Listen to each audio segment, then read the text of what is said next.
Quand j'avais 36 ans, j'ai eu un terrible accident fracture du crâne, hémorragie cérébrale, œdème cérébral, et puis surtout un mois de coma grave. Les médecins, à un moment donné, ont demandé à mes parents, écoutez, votre fils est atteint du cerveau, il a tous les organes intacts, avez-vous pensé au don d'organes? Vous imaginez la tête de ma maman, qui avait 3 filles et un seul garçon, au moment le pire, et ne sachant pas quoi faire, ils ont effectivement organisé une soirée où ils ont invité tous les copains et la famille.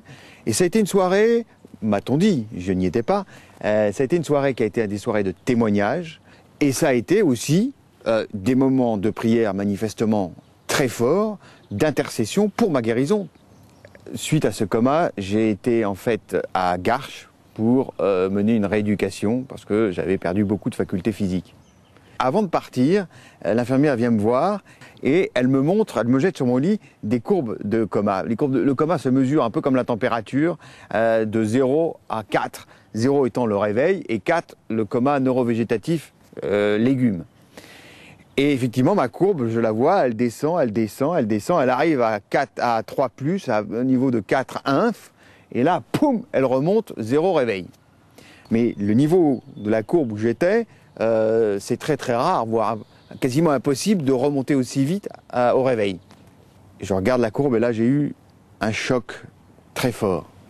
C'est-à-dire que la courbe abrupte du coma était exactement le lendemain de la soirée de prière. Et là, le temps où je suis resté à Garches, les médecins ne voulaient plus venir dans ma chambre parce que je les ai, excusez-moi, emmerdés en disant mais pourquoi ces courbes elles remontent exactement ce jour-là? Je dis monsieur Delisagaray, on ne comprend pas, on ne sait pas. C'est pour ça qu'on a fait des expériences avec vous.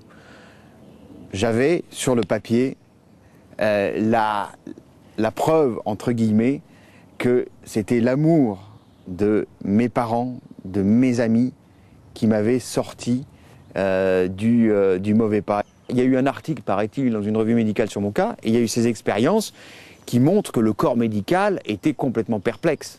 Quand je venais de sortir de l'hôpital, c'est une anecdote, je téléphone au renseignement, je dis merci, et là, un blanc complet. Et la fille voit que je m'interroge, et mais vous savez, monsieur, personne ne me dit jamais merci, mais voilà, je voulais vous remercier de m'avoir dit merci. Et je me souviens très bien, c'est à partir de ce moment-là, évidemment derrière l'enchaînement de l'accident, je me suis dit, mais il faut que tous les jours, Jean Renaud, jusqu'à ta mort, tu aies un geste d'amour conscient, pas la chose qu'on fait de manière inconsciente ou par réflexe et tout. Là, c'est quelque chose de choisi. Alors, des exemples, c'est des merci,